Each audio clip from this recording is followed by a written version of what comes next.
Hi, welcome back to day 4 of Blender introduction series, and today we are going to talk about how to render your objects and set up basic materials, textures, and work with the UV coordinates. Okay, I have this scene set up just for this tutorial's purpose, and so these objects are from the previous chapter where we used some of the modifiers to make a very basic geometry. So before we begin, let's talk about what render is. Okay, rendering is a process of producing an image from data you have within your 3D scene. Okay, now this contains 3D object data like the shape and surface of your model, normal directions, shading, texturing, lighting, global illumination, and several other parameters which I can't think of at this moment.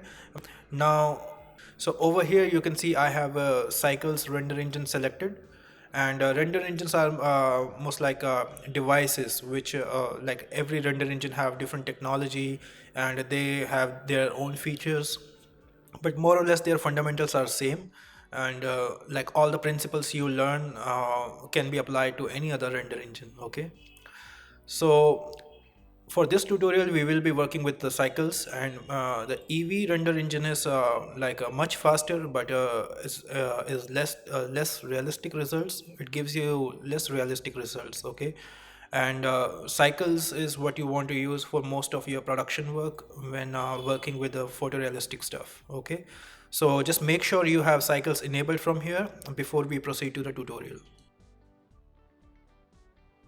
Now, technically, this is a render at this moment, but none of these objects materials are matching their description, and that is what we are going to do. We will make a material for each of these objects and make them look photorealistic.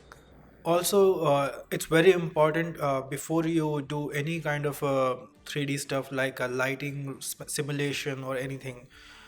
It's important to make sure you have like a good dimension setup. Like it's okay if it's not completely accurate, but it would be uneasy for you to work with the 3D if the dimensions are way out of proportions. Okay, let's say.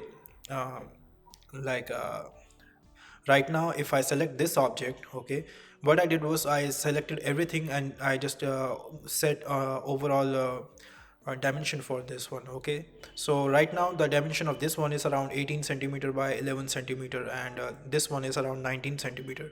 So it's more or less like a actual real world scale. Okay, it's let's say if this was maybe 400 meters or something, like maybe 20 meters or 40 meters something, then you will find it very difficult to work with the lights, work with the simulations or the camera effects like a bokeh and all. Okay, so just make sure whenever you're setting up things for the final render, or it's always a good practice to keep things close to what their real world scale would be, and the results will be much better. Okay, so for this tutorial's purpose, I have a very basic lighting setup so that we can see our objects working with the light properly. And also you don't have to worry about the lighting at this moment. You can just download this file setup and work with this tutorial. We will discuss the lighting part in next chapter anyway. Okay, now there are three things you need to make one object's material. One is the shader part, second is the texture part, and third is the UV coordinates. Okay, now shaders are for physical properties and like a glass, metal, plastic, etc. And textures are for surface details such as color, pattern, scratches, wearing, tearing, bump, grains, etc. etc. And UV coordinates are to unwrap the 3D texture in the 2D space so that we can use a 2D image which we will paint, or we can bring it from somewhere else and use it on our 3D surface, and that is what we will see in the final render. Okay, now before we go into any further detail, let's okay, first I'll just divide this window and make this one 3D view and this one shader editor from here. Now over here I have a one very basic principle BSDF material, and we will discuss the details later, but this is just to have a understanding of what material is made of. Okay, now you can see several properties over here. One is metallic, one is specular to bring some glossy surface, and roughness is to control how strong the reflections are or how sharp the reflections are. Anisotropics are so you can stretch your highlights like brush metal, etc. Clear coat is for a different layer of coating on top of your surface. Transmission is for transparency, and transmission roughness is for something like a frosted glass, like a translucent objects. Okay, it can be used. And these are few of them. Subsurfaces for something like a wax, where the light, you can see the effect of the lighting from the other side of the surface. Okay, and now to understand all these parameters, so I'm going to bring up this image just so that we understand all these terms properly. So when light falls on a surface, when an object receives a light, we see its diffuse properties. Okay, and when the glossy rays bounce off the surface, that is where it creates reflections. All right, and light rays go through the object, then it creates reflections, which is like a transparency. All right, and now what happens is, let me bring up another image over here. Now over here you can see when the light rays bounce and make a perfect angle, when the surface is very smooth, it's not rough, that is where we see strong highlights, strong reflection, and those reflections are not interrupted at all, and it's a very clear defined image. Okay, but what happens when the surface is rough? When on the rough surface, when the light hits, they actually bounce in several different directions, and because of the roughness of the surface, our reflections get blurry, and we don't see the reflections like sharp, or the highlights also like spread out. Okay, unlike these parameters mean over here, if we increase this roughness, the highlights and reflections become blurry. Okay, so to understand these better, I'm going to actually make some of the materials and start working with this scene. Okay, now I'm going to select the entire screw object over here, and I'll isolate the screw object. Now if I render this one, I'll bring up viewport shading. So right now it's a very diffuse and very generic material. All right, so what I'll do is I'll delete this one out. There are 3 parts in this one. Okay, and I'll make a new material. You can either create new material from here, or you can create a new material from here, or you can press shift A, just like how you press shift A in the 3D viewport to bring up the list of objects. Okay, and from here you can go to the shaders and like bring up a shader you want. Okay, I'll click new over here, and now this brings up principled BSDF by default. All right, now let's start playing with these parameters and see what happens. I'll make the surface, I'll give the surface some color, and now to apply material on these 2 objects as well, I'll select these 2 and select the head of the screw and press Ctrl L and make links material. Now all of these 3 objects have the same material. All right, as you can see, it looks very plasticky. Now as we talked about the roughness parameter, if I decrease the roughness from here, you can see the highlights become very strong. If I increase the specular over here, you can see all these highlights over here. Or what I can do is just disable the scene lights and or bring up some other HDRI. All right, so all these highlights are very prominent and I can see them better. Okay, maybe if I go to perspective view, I can see a tree's reflection over here, and none of these are interrupted with the roughness parameter. But when I start increasing the roughness, you'll see these reflections and the highlights, glossy highlights, start becoming blurry. So if you want something like a painted object, you can decrease the roughness. If you want something like a plastic object, you will have to play with this parameter and find a perfect balance of reflection and roughness. Okay, now if you're dealing with something like a wooden floor or something, or maybe a leather, then you'll have to make it less reflective and more rough. Okay, now if I increase it all the more, now this could be something like maybe like a very soft surface, could be a cushion or something. Maybe if I add few more parameters, this is just I'm just giving you an idea of because these are the very important parameters. Okay, now when we increase okay, I'll just bring up one more object over here, UV sphere. Sorry about that. and make it shade smooth. All right, and I'll transfer this material so that we can see things more clearly. So far, if you increase the specular, you see more glossy surface, and if you increase the roughness, the reflections become blurry. All right, now let's talk about the metallic parameter over here. So this specular parameter gives us a glossy surface, okay, but this is still dielectric surface. I mean, it looks plastic, like doesn't matter how much ever we increase the specularity or the strong reflections, this still looks like a paint job. It doesn't look like a metallic surface, okay. Like now for that, if you see over here, there's a metallic parameter. If I increase the metallic, now if I bring this up all the way to 1, you can see the object is metallic now, and the shade of the highlights is not like a glossy white highlights. Now these are much stronger reflections, and the highlights are actually picking up the color temperature from the diffuse color, okay. Now so you can use this one for the metallic surfaces, and I can use roughness with this as well, and roughness parameter still works, okay. All right, now bring a solidify over here. Let's talk about the transmission. All right, now see what happens if I make this transmissive. And now to have a better view at this one,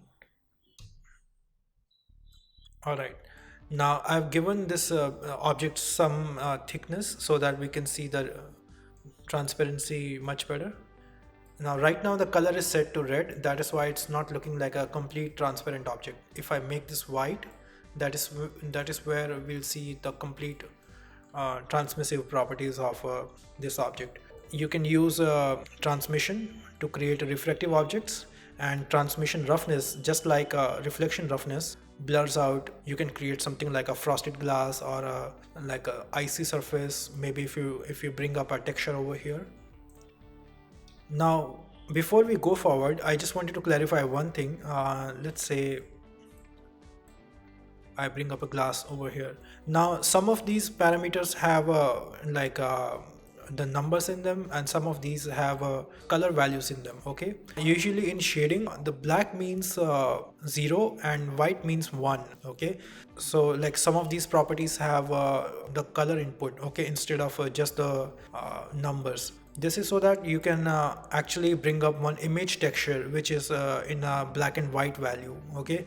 And instead of using numbers, it also uses the gray values, and you can adjust all these parameters with the help of textures as well, okay. Now over here, the yellow ones are for the colored input, like you can bring up a color texture over here, but the gray ones are for the factors, and any color information you bring up here will not matter.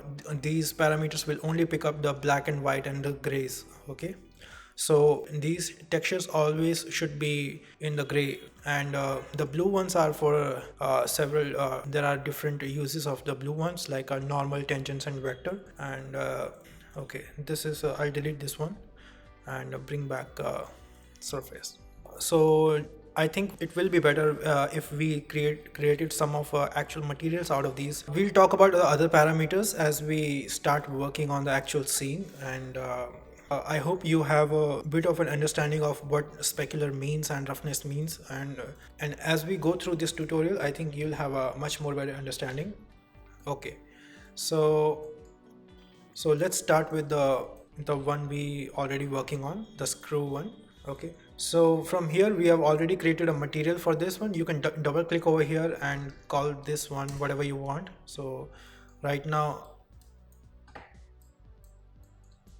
this was a transmissive. I'll bring it back to 0, or you can just delete this one and shift A and shader principled BSDF, and you can click and drag to connect this to material output. And also just make sure in your preferences there is an add-on called Node Wrangler.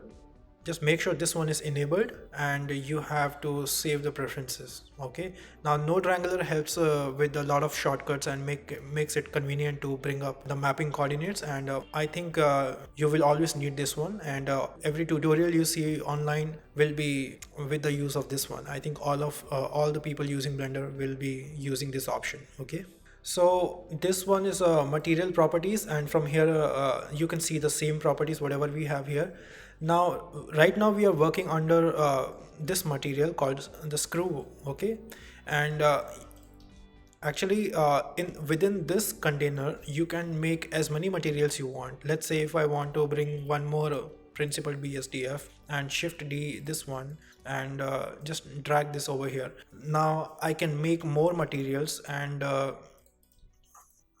let's say tune BSDF. Okay, I have three materials over here. Now whichever is the active material will be displayed on the object and in the object material properties. Okay, if I select this one, you'll see now this material is working, and this one is red, the other one is deactivated, and it's a gray one. Okay, now if I right click on this one, this material is working, and I can see the relevant properties over here.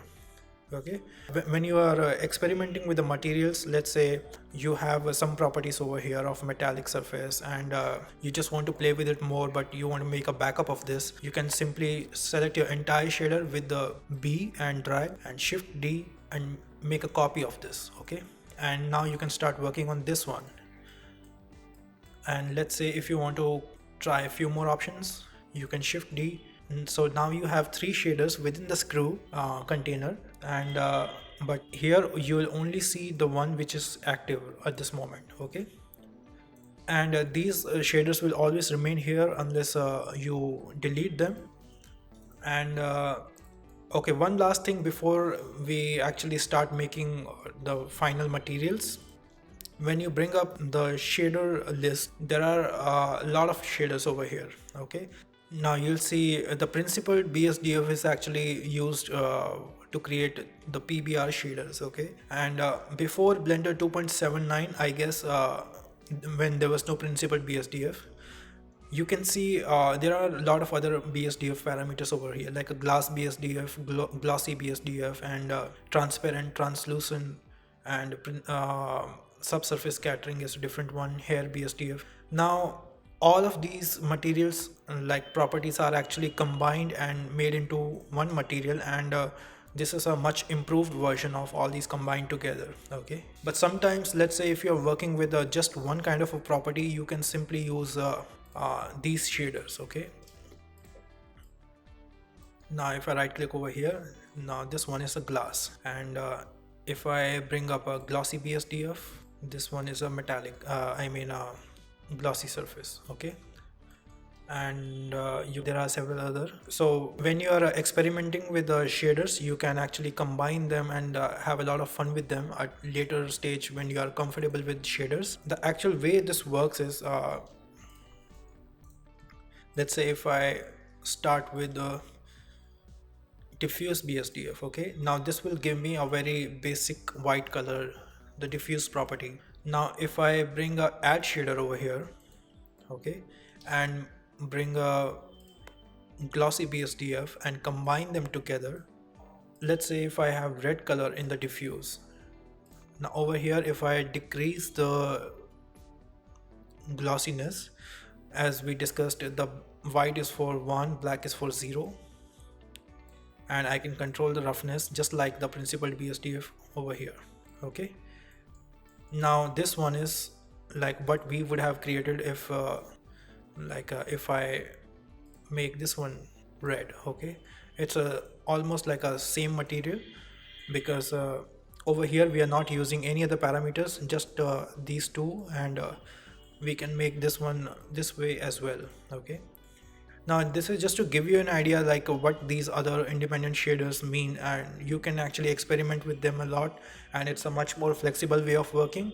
But like I said, this principal BSDF is the latest version of the BSDF node, and it's actually much more advanced, and everything works much better in this format, and much more convenient to set up your PBR. Like PBR is for physical based renders, So what happens is you can bring up several texture nodes to plug in each of these, and you can create something like super realistic. Okay. All right, so I'll start making this screw metallic. I'll make the RGB white. I don't want any colors over here, and maybe a little off-white. Now I want this metallic material, and now you can see this one is metallic. Okay. About the anisotropic, now anisotropic parameters, just like how you have reflections, this parameter will stretch out your reflections. Now if I increase this, okay, sorry, you can see these reflections are actually stretching in this direction. I can rotate this direction, maybe now this is vertically stretching. Okay, so these kind of examples can be seen on like a brushed metal or maybe a CD surface. I'll use some anisotropic, and I think this looks pretty metallic at this moment. Decrease the roughness a bit. All right, now this specular at this moment will not be actually of any use because our object is 100% metallic at this moment, so this is not working. You can disable this if you want. Let's press 0 to bring up the camera view. So this looks good. Now I'll move on to the next object, this glass. Okay, so I'll select all of these and isolate them. Let's render this object, and I'll go to the material properties and delete the one which I have already applied on this one, and I click on the new, and I'll rename this bulb glass. I can increase the transmission all the way and decrease the roughness because I want some very clear highlights. Okay. Now index of refraction is a parameter like you can do a quick search about this. Different transmissive materials have a different index of refraction parameter, like water have different, and maybe 1.3 or something. So you can use those values when creating different kind of refractions. Okay. You can also, if you are just making a plain glass, you can also bring up glass BSDF and just plug into this. Now if I shift control click over here, and if I want to test out this material at this moment, I can simply press shift control click over here. Now this will switch to this material, and this works for any other node. I mean, if I want to preview any node, I'll simply have to, let's say if I bring up a texture, if I click shift control and click on this, it will bring up a viewer and only preview the texture. Okay, and after that you can go back to your shader and shift control. So this shortcut is actually working because of a node wrangler. Okay, I mean the add-on we enabled. So I'll delete these two, and now I'll select this internal part and select this one and transfer the material.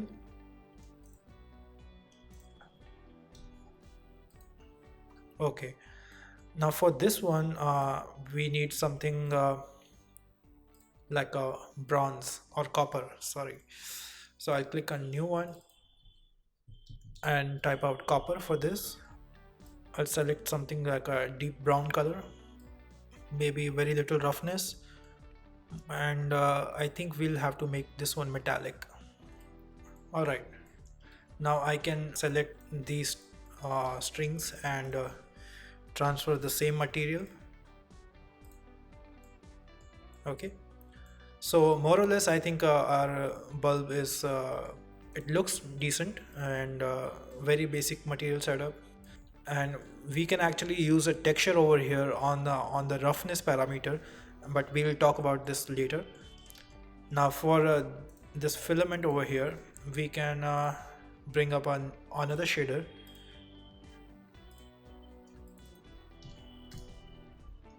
You can either increase this parameter emission and make this one like this, or you can bring up a simpler node which is emission over here, and this is the same emission node which is actually used in all the lights. and you can choose your color from here, like something of very high intensity. If you want this to actually affect all the objects in the surrounding, let's say, yeah, if I make this one 10, you can see this one is having very little effect on the ground. Okay, now if I make this 500 or something, now you can see the light effect on the ground as well. Okay, so this looks interesting, and we'll add more realism at later stage. Now for this game over here, I'll create one very simple node and call this Game Boy. I don't know if this is actually a Game Boy or not, but I'll create a base color of something like a blue color, and maybe some stronger highlights. Yeah, that's all. Just a plasticky looking thing. And for buttons, we can create another shader, or what you can do is you can actually select all these buttons and transfer this material, same material, on the buttons as well. Now you can select the button and duplicate the shader from here, the Game Boy shader, and now this one is a different shader. You can rename these Game Boy buttons, and now you can change the colors. This will not affect the main material, okay, but you'll have to assign this material to the buttons as well. This one could be a very basic one, like a simple gray color, and I can decrease the roughness of this, and this part could be actually some glass material. Okay, I think I can either transfer this one, or just for the sake of safety, I'll create a new material and make this transmissive. Okay, now inside this there is another object. For this one we can create another emission shader, Game Boy light, and from the shader over here I'll bring up emission and discard this one. Okay, now you can make this green light if you want, like any light, if whatever color you like. Okay, but I'll keep this one something like a, you can also use a black body node in the converter if you want to give it some accurate color temperatures. Okay, now just so that we can see the view clearly at this moment, I'm going to create one very basic ground material and make it dark so that we can see the effect of everything else over here. Okay, and I'll call this one ground. Okay, now first I'm going to clear off all the basic materials, and then I'll come back to the ground and make a PBR shader for this. Over here I have this cheese object, and I can isolate this one so that we can see the effect better, and create a new material called cheese. Now if I give this one a yellow color, okay, and it doesn't matter how much the specular or highlight or the roughness is, this doesn't look like a cheese. Okay, and that is because this object should be absorbing the light. Okay, as we were discussing this diagram, if the rays bounce off the object, it looks reflective. If the rays pass through the object, it appears refractive and transparent. Okay, but if the rays gets absorbed by the surface, then it will appear as a subsurface scattering effect. Okay, like what you see in the wax when you put your hand against a light. Okay, so light doesn't actually passes through the object, the light rays are actually absorbed by object, and it affects some part of it, but it doesn't go through it. Okay, now this parameter over here, now let me just bring up some references. Subsurface scattering. Okay, now you can see these examples when now this object actually receiving the light from the backside, but light is not passing through it, it's not escaping the object. Okay, it's observed by object. And the same example you can also see on the human skin. Okay, the same effect we'll see over here as soon as I start increasing this parameter, the subsurface. Now this appears a much softer object, and it's like it's absorbing the light. Now this was completely solid. Okay, now if I increase this value a little and maybe bring up one stronger HDRI in the background, now you can see, so now you can see the object looks much softer and like the actual cheese. Okay, so I'll leave it as it is at this moment. I just want to keep it very basic. Maybe I can make the roughness less and specular more. Now also right now the view is rendering the full window. If you want to just preview like a small part of it, you can press Ctrl B and select the area which you want to render. If you press Alt Ctrl B, it will clear out the border. Alright, so the cheese object looks good. Now what I can do is I can make one very basic material for this as well. I'll select these two and isolate them and bring up the scene world.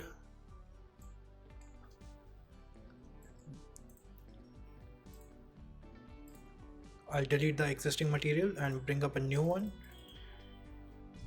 Chocolate, choco maybe. Okay, I'll transfer the same material on this one and make this one brown. Okay, like a chocolate.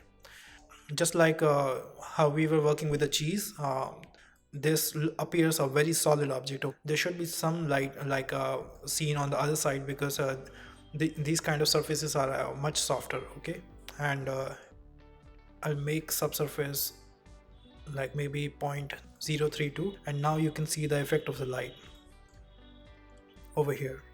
Maybe 0.025 is enough. This white subsurface color is for this color actually, which you see over here. Let's say if I increase this all the way to higher amount, then whatever color I bring over here in the subsurface, that is what you'll see on the surface where the light's being absorbed. Okay,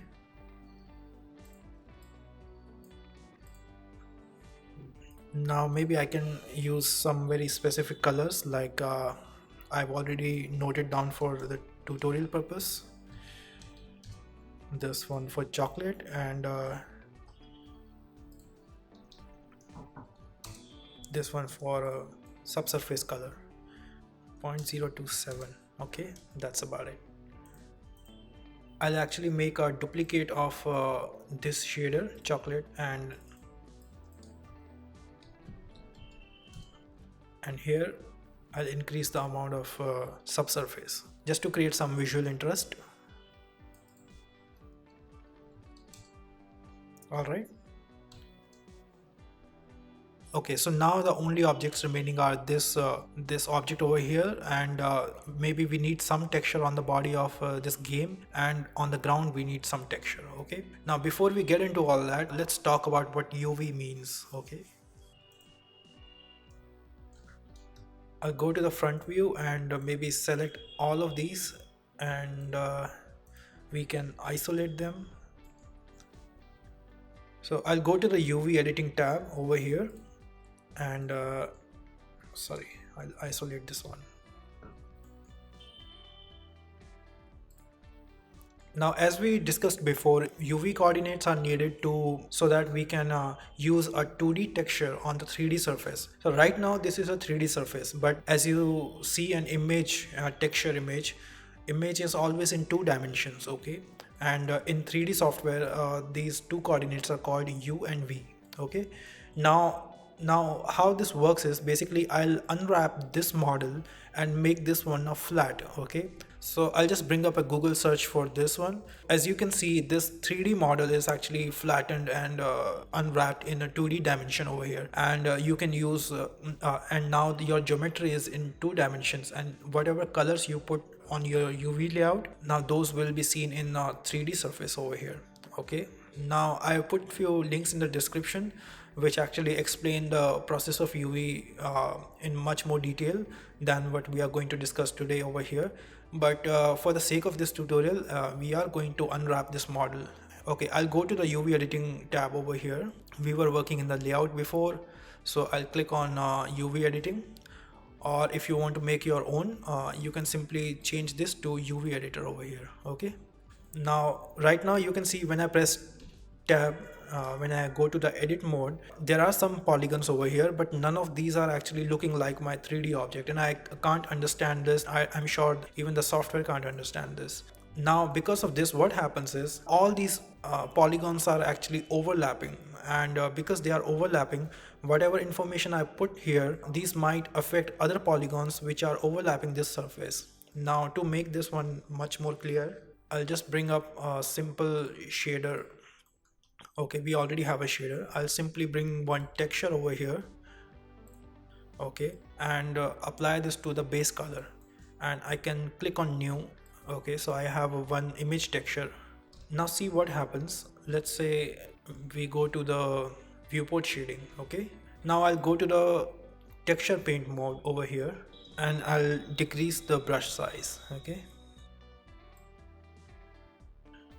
now see what happens when I start painting the texture. Okay, now I just wanted this color to appear over here, and let me just bring up the untitled 001. Now this texture is untitled 001. You can also see it from in the UV from here. Okay, all the textures which we are using in the scene are located over here, and don't worry about these textures, the long list. Just ignore all these textures. These were actually just to create the scene. Okay, so any paint I use on this 3D model, because all these polygons are overlapping, these are not working properly, and other surface areas are also picking up the same color because there is no UV template for this, and this should be in the 2D space. Okay, like I said, I have a few of videos actually explaining how to UV unwrap your model in the description, but for this purpose what I can do is I can do one quick explanation of how to unwrap your model. Now there are several ways. One of them is if you select everything with A, like I'll simply press A on the keyboard, and this will select all the faces. Now if I hit U and unwrap this, but it's not working because there are no seams assigned to this surface. Now to unwrap a model, you will have to assign seams. Okay, but for this model, what I can do is I can use other option which is called Smart UV project. When I do this and click OK, you can adjust this one and click OK. Okay, I'll just remove this image. So now you can see my 3D model is unwrapped in the 2D space, and different sides are separated in these UV islands, and I can select them just like how we work with the 3D mesh. Okay. Now if you want to select entire UV island, you can press L to select all the linked faces. Now this selection is not seen over here. For this you will have to select UV sync selection. Now whatever I'll select in the viewport will also be selected over here. Yeah, if I select these vertices over here, what happens is every you can see it's also selecting vertices on the other islands as well. That is because we are making selection in the 3D viewport and not in the 2D space. Now you can see the selection here as well and here as well, because these are the same vertices actually, and which are shared with these islands. Okay, now this part is actually unwrapped over here somewhere, and maybe some part of this is over here. Okay, and let's say if we select these vertices, now you can see these areas are selected as well.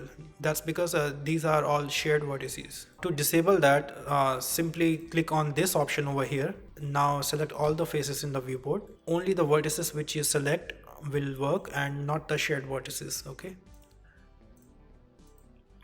alright, so you can select vertices, and you can press 2 to select edges, you can press 3 to select faces, you can go over any polygon or vertices and press L to select the entire island out of it, and you can simply drag select just like viewport. All the things work just like how they work on the mesh object. Okay, and you can rotate them, scale them, move them around, and make a layout which is suitable for you.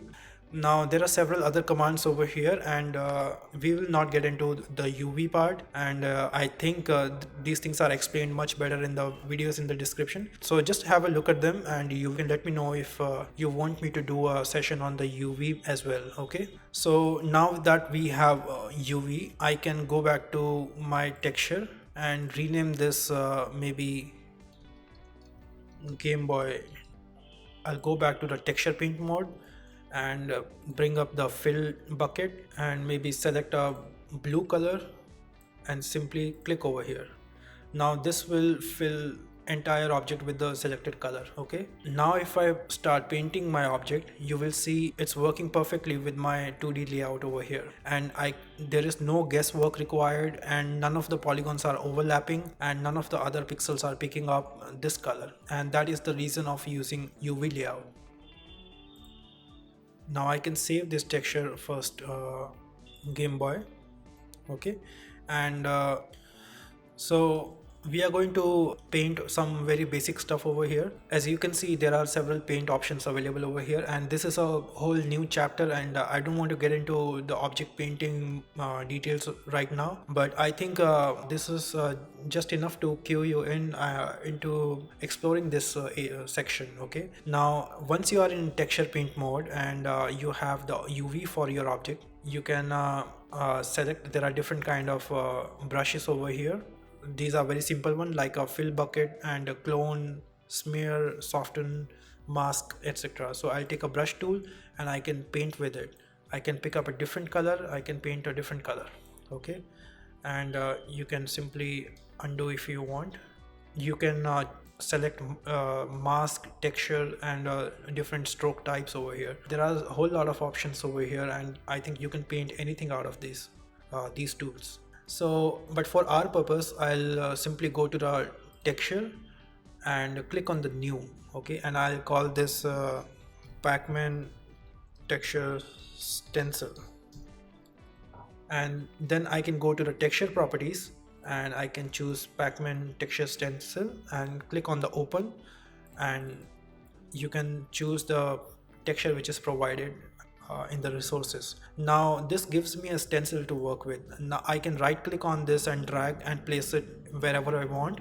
I can right click on this to rotate and shift right click on this to scale it. Okay, now if I zoom in to my model and place this over here, now before painting, just make sure you have white color selected, otherwise this color, whichever color you have chosen over here, it will mix up with your texture, because right now you are into mix blend mode. Okay, now if I paint it over here, you'll see this is not actually giving me correct colors, because this should be white.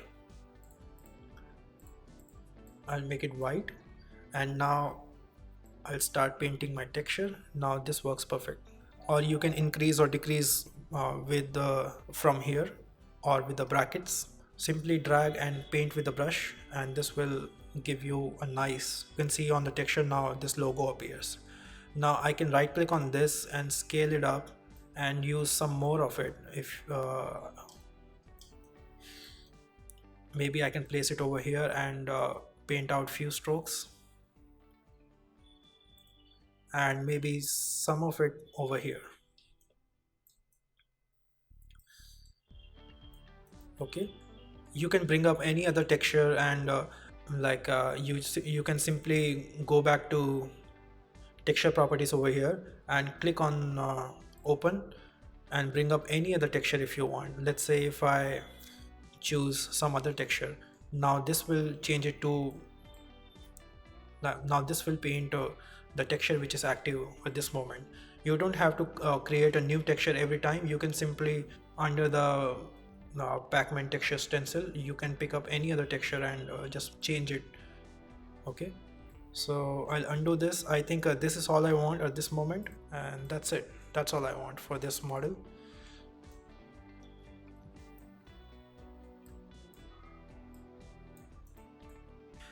So that's about it for this object.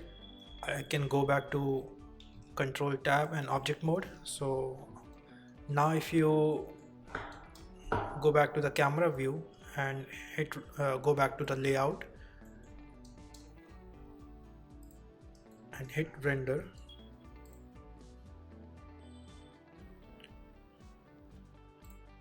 I think we need to save the texture first. I can go back to image and save this texture. Now if I go to the layout, yeah, now my texture will load in the render. Okay, so just make sure after you're done texturing, you hit the save button. All right, there are several other nodes instead of just the shaders.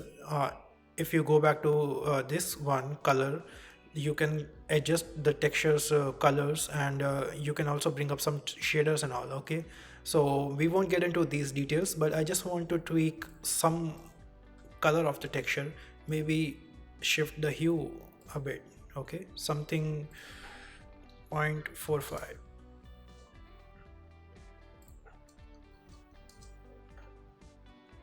All right, so I'll make this one more specular maybe, and I can make this 0.7. Okay, so right now we just talked about how to unwrap your model. Okay, and this was using very simple method, which is smart UV project. But let's say if you want to unwrap your own model, what will you do? Okay, so I'll simply bring up one cube object over here, and let's go to the UV editing over here. Sorry, layout. Now I'll change this to UV editor and disable this texture. Now when I hit tab button, and let me just remove the UV and reset.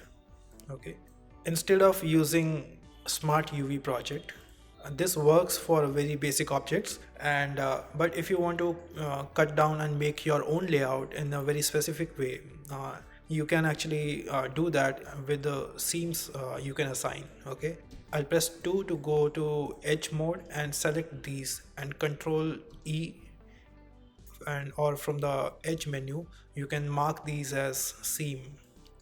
Now I can select this one and mark this as seam, and I can select these two and mark these as seam. Okay,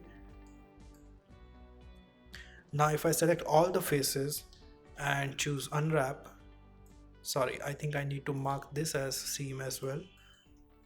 Yeah, now you'll see my entire object is unfolded. Okay, now how to mark seam and how to unfold it, like I said, you can see in the description links below, and follow those tutorials to study the unwrapping process more. But this is how you mark seams and make your object unwrap. Now let's bring up one I just want to clarify one more option. Now you can see I already have this monkey's head unwrapped over here, and I can just reset this one. Now to unwrap something like a human face or something like this, let's say if I mark seam, select these and mark seam. Now every time I'll have to press U and unwrap this and see if it's working or not. So to make this one easy, what you can do is simply press U over here and click on the live unwrap, or you can choose this from here as well. And now what will happen is every time I select a seam, mark seam, it will automatically update my UV. So I don't have to unwrap it every time I mark a seam. So you can see there's already some improvement in the layout, and maybe I can unfold this more if I select these and mark seam. Okay, as you can see, my layout is interactively updating when I mark a seam, and you can study these options from here, and you can study few of these UV layouts. These will give you some idea about where to actually mark the seams and how to unfold a 3D subject. Okay, you can get used to it in 1 or 2 attempts. It's nothing very complicated. All right, so I'll delete these two, and now let's focus on the ground part. So right now for the ground we have this shader already, very basic one. For this ground we'll set up a PBR shader. Okay, actually the PBR is for a physically based render. Okay, now what happens is uh, as we were discussing earlier, each of these values right now, like we are using some flat numbers on these, like if I want roughness, yes or no, if I want a specular, yes or no, okay, or maybe some middle value.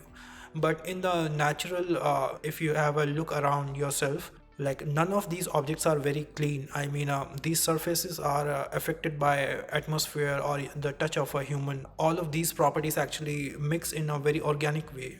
Let's say if you have a look at the ground, not all of it is equally reflective, or not all of this is equally, like not everywhere there are equal highlights. Okay, so that is what makes it realistic. Now for this kind of scenario, what you need is a PBR setup, and as you can see, I've already downloaded one PBR texture from the texture heaven.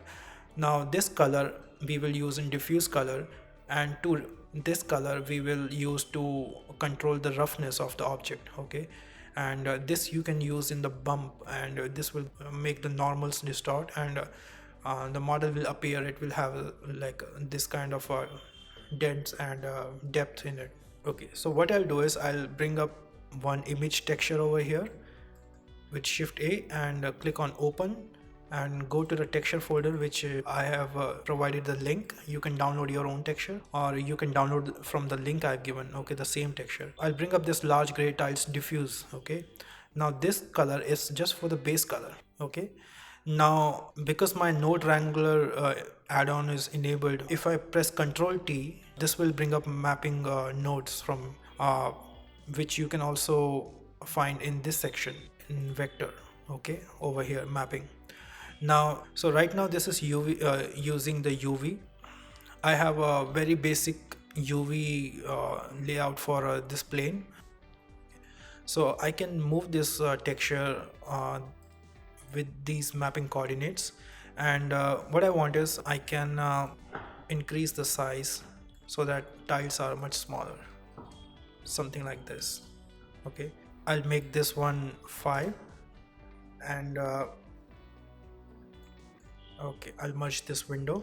Now I'll disable the scene void, and so we can only see the scene light, and bring some very dark HDRI in the background so that we can see the effect. Okay, now right now we are using only the diffuse texture, and if you can see over here, the colors of the diffuse texture look realistic, but the surface is still very far from realistic. The concrete surface, I mean, none of these highlights are actually breaking according to the surface. Okay, so for this what I can do is I can simply make a duplicate of this texture, and change this texture to roughness texture over here. Okay, now I'll plug this one into roughness.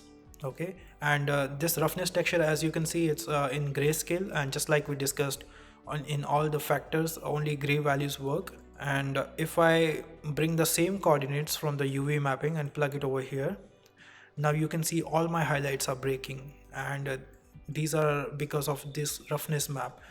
If I disable this one, you can see the difference over here. Right now it's equally, like all the highlights are very smooth, but when I plug this roughness map, all the highlights are breaking. It looks very natural. Okay, so now I want to make one more addition to this one. Now remember we talked about surface normals.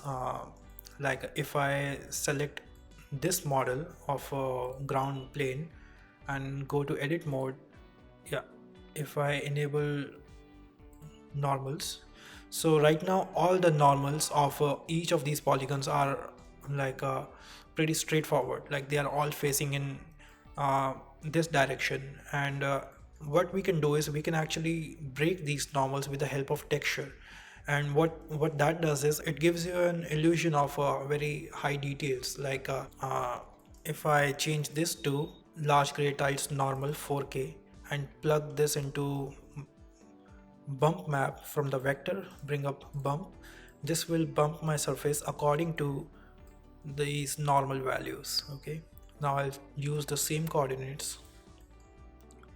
Now see what happens when we do that. I'll control and right click to cut these two networks. Now there are no colors in this surface, and no reflection, no other textures are connected to this surface. Only the normal and bump texture is working according to the normal. If I remove this one, you can see my surface is flat right now.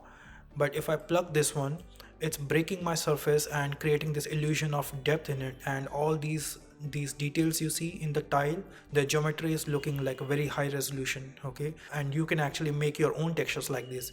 What you can do is you can use the process of sculpting, or you can use some softwares which actually let you make bump nodes out bump textures out of diffuse ones, and these are totally different subject to study, and need a lot more attention and a lot more time to discuss. But we will talk about this in a sculpting session maybe in some other time. But just to give you an idea, if you have a look at this normal texture over here,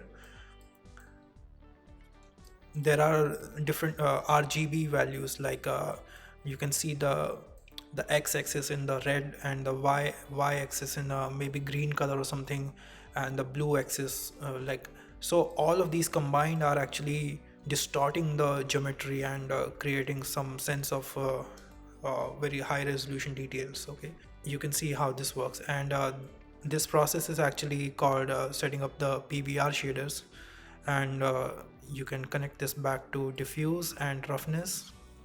At this moment we are going to just stop with just these three textures, and if I go back to my perspective view, I mean my camera view, you can see some very interesting and some very realistic reflections on the ground. Okay, so same I can do for this bulb object over here. I'll enable the scene world, and over here I'll bring up one image texture and plug this into roughness.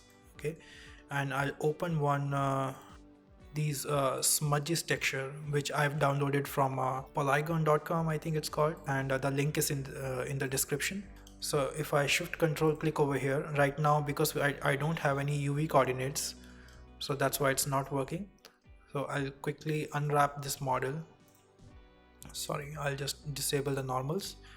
You can either unwrap this model, or you can press Ctrl T, and instead of UV you can use generated. Okay, in this case this option, or the object option, for this purpose I think this one will work. So what I'll do is I'll control click on this again and enable my texture, my shader.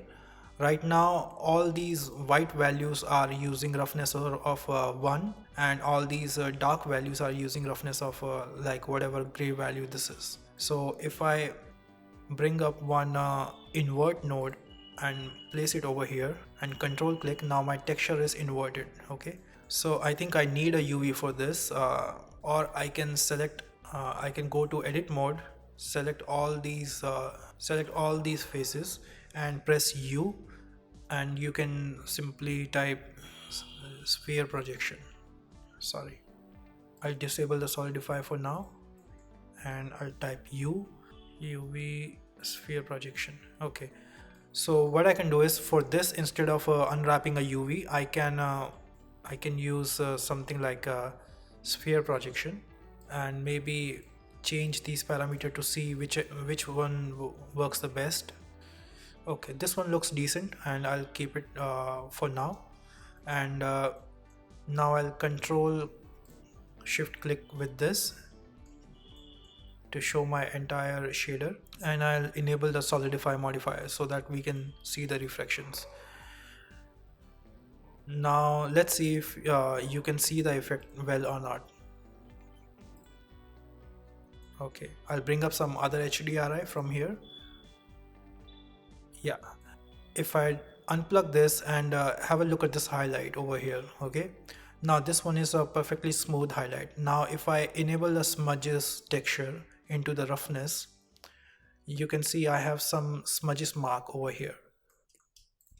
So right now the effect is not much visible. I think we need to bring up more contrast in this texture. So for that, what I can do is I can go to color and RGB curves and drag it over here. Now with this one I can control shift click on this one, and bring these values down. Okay, sorry, bring these values up.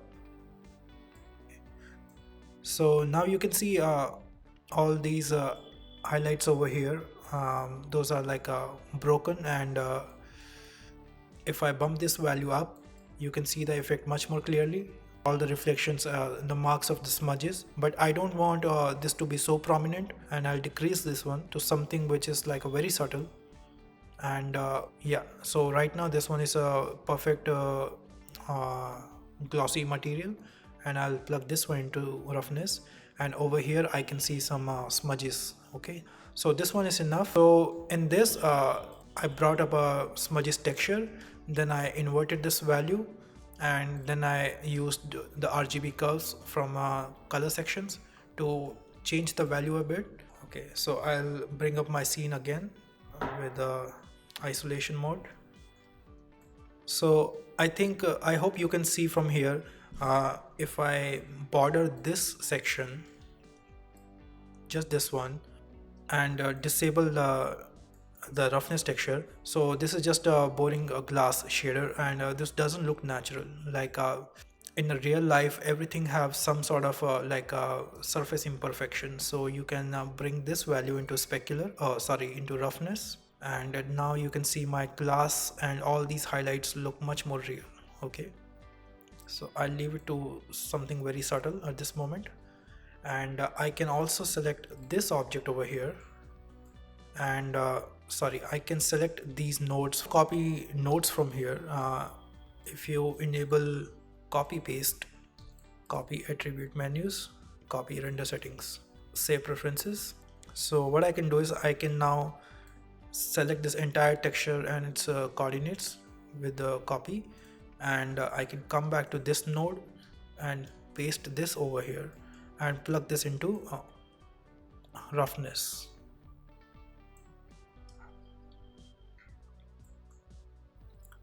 And I can use UV for this one. Yeah, so as you can see, my plastic material, which was very flat before, like over here. Yeah, so as soon as I plug this value into roughness, I have something much more realistic.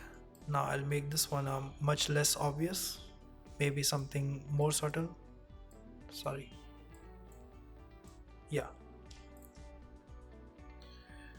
so I'll bring up my scene board, and more or less we are done. I just want to talk about one more thing, and that is about the texture options which are procedural in Blender. Okay, now I'll select this simple plank from here. There are several, if you go to this texture menu over here, there are textures available over here. Okay, you can sorry, I'll just make a new material from here, new, and call this wood plank. Okay, now what you can do is you can actually combine these textures and make your own procedural textures out of it. Now this is again another like a very deep subject to talk about, but I just want to cue you in so you can have fun with this and maybe relate to the future tutorials. Okay, so let's say if I bring Musgrave texture and plug it into base object. Okay, so you can see this is like there are options which are like rich in their properties,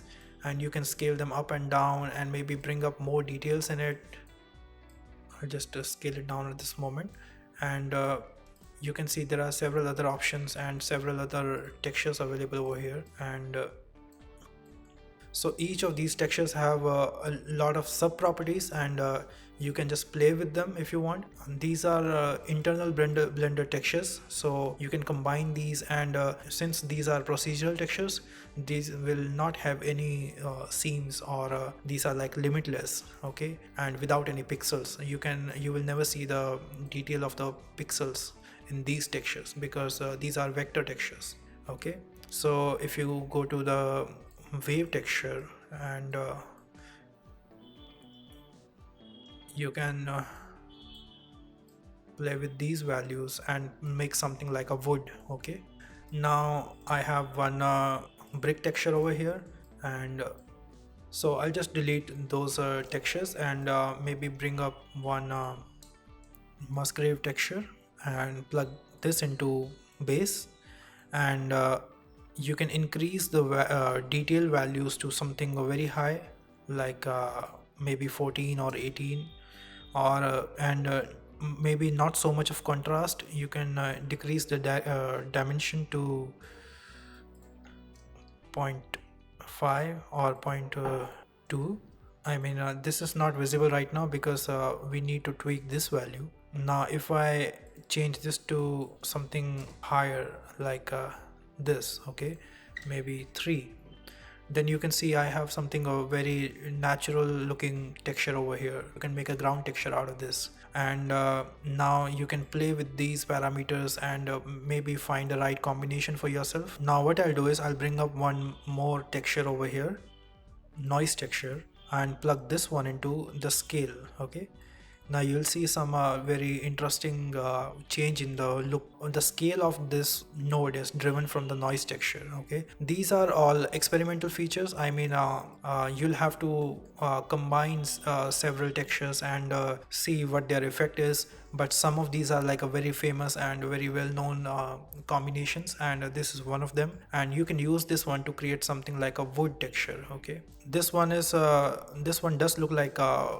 wooden texture, maybe like inside of a tree. Okay, we can go into more details, or you can just leave it as it is if you want. So I'll change the colors of these textures with the converter and bring up a color ramp. So this gradients texture I can change to something which looks like a wood. Sorry.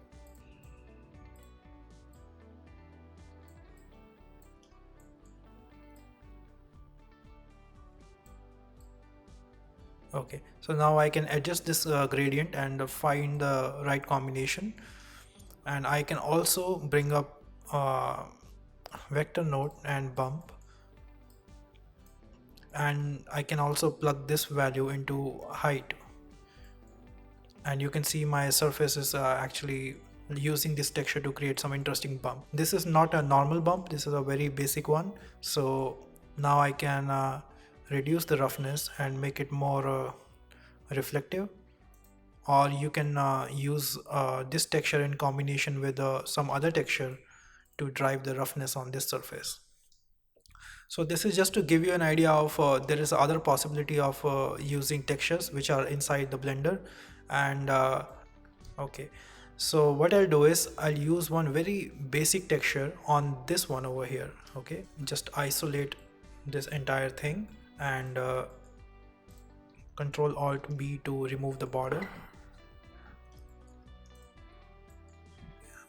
This should be actually emission shader because the screen of a game is actually emitting light. So what I'll do is I'll bring up the emission value of this to something, do this, or what I can do is from the texture I can bring up one gradient, okay, and plug this into emission. As you can see, this looks like a LED screen or something. I mean, there is a usually gradient on the sides. Okay, and I can actually tweak the color of this to something more warm like this. You can use some texture over here if you want to have fun with this, but I'm not going to actually burden you with a lot of detail at this moment. I think this is a lot to process. So yeah, I think our scene is complete. Okay, so more or less we are done. I think everything is complete for this tutorial's purpose, but I just want to tweak one more thing to make it more interesting. What we can do is we can select the ground object, maybe make some wet surface over here. Okay, now to do that, what I'll do is I'll copy this entire material, or you can simply bring just another principled BSDF, and I'll make this one completely let me just Control Shift click to see the effect of this one. I'll reduce the roughness all the way down to 0, so this looks like a reflective water surface. Okay, the specular all the way up. Now what you can do is you can also combine two shaders with the help of mix shader over here. In the shaders, just bring mix shader and drag it in the middle of this string, and you can move this to the second one and move this one to first one. The order doesn't matter actually. This one is mixing my first shader with the second one, and if I increase this picks up the second shader. If I go toward this one, this picks up my first shader. Now I can combine these two textures with this value. Now the more interesting approach towards this will be if we can bring up texture to combine this. Okay, one procedural texture, or you can just paint where you want the reflective patches to be. Once I click over here and drag this one into factor, now what is happening is if you zoom out this texture, I mean control shift right click to view this into viewer, this texture's white and black value and the gradient of it is driving this factor over here, and I can see some wet surfaces on this. What I'll do is I'll press Ctrl T so I can adjust the position of it. Okay, now what I can do is I can make the scale bigger, maybe 6.4 or something, and I can bring the details up a bit,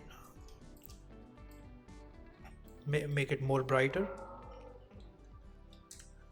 maybe. Now you can change this to multifractal. Okay, now this texture is like a very blurry. What I want here is some contrast. Now I can go to the color and bring up brightness contrast and plug it into this one. Maybe if I increase the contrast all the way to 7 and have a look through this one, now I have some very prominent patches on the surface. Now what you can do is you can just drag these location parameters until you have something on the right location over here. Okay, maybe somewhere like okay, so I think this position is fine. It took me a bit of a time to find the right spot for this one. So now if I go back to my shader, this mix shader, and control right click on this one, I think I'll have to invert these two sockets. So now this area, you can see this one is receiving the reflections and this one is the solid, the ground patch. Okay, so one thing I forgot to mention, which I just wanted to clear out, is how to use multiple materials on one single object. Okay, so far we have been assigning one single material to one object, but you can also use multiple materials on one single object. Okay, so to do this, I'll simply bring up one cube over here, something like a dice or something. Okay, so now from here you can create a new material. Okay, but you can see there's a plus and minus sign. Now you can have multiple material slots as well, like one single object can have multiple materials. Now let's say I select this slot, I select this one and call this red.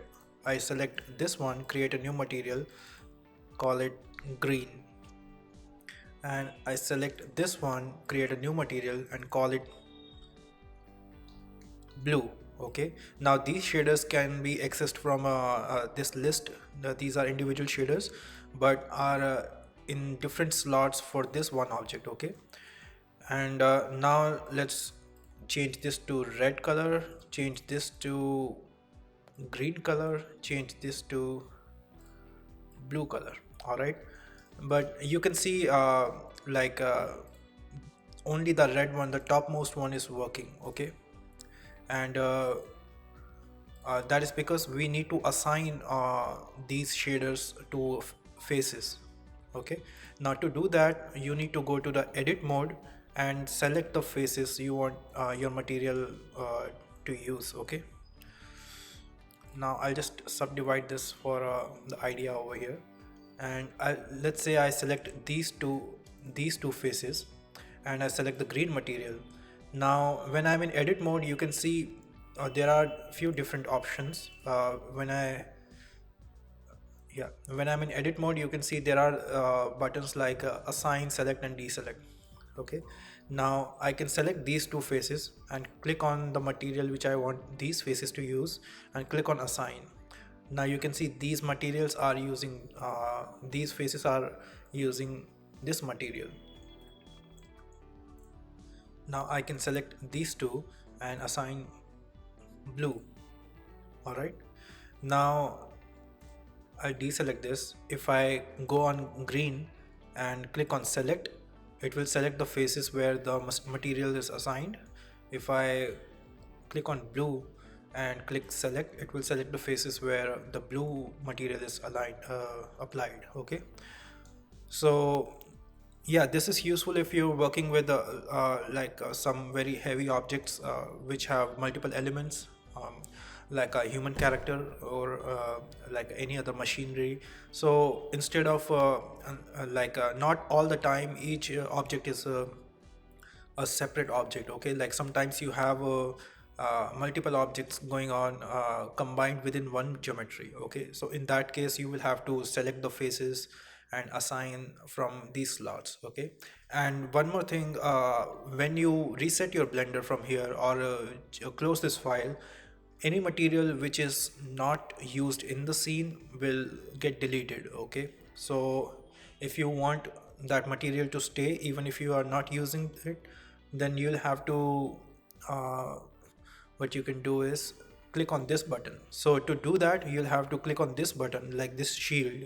So this shield, what will do is it will fake a user. Okay, uh, it will not do anything over here in the viewport, but if you click on this, it doesn't matter if you delete this material from this cube now, but this shader will be protected and it will stay in the file. Okay, and don't worry about the materials which are in the slot, over here if I have multiple materials like this under the blue, or like any other material, these materials don't get deleted. I mean, like if the blue material is being used in the if the blue material is being used in the scene, and you have multiple materials over here, like even if these are not used, these will still remain in the scene. The only the entire shader part which is not used will be deleted. Okay, so you can save your shaders with this little button, and it will not delete your shader. So just a little thing to keep in mind. And yeah, all right, so this looks much more interesting, and I think we are done with this session. And I hope you understood all the parameters well, and if you have any questions you can let me know in the comment section. We'll go over here and render this image.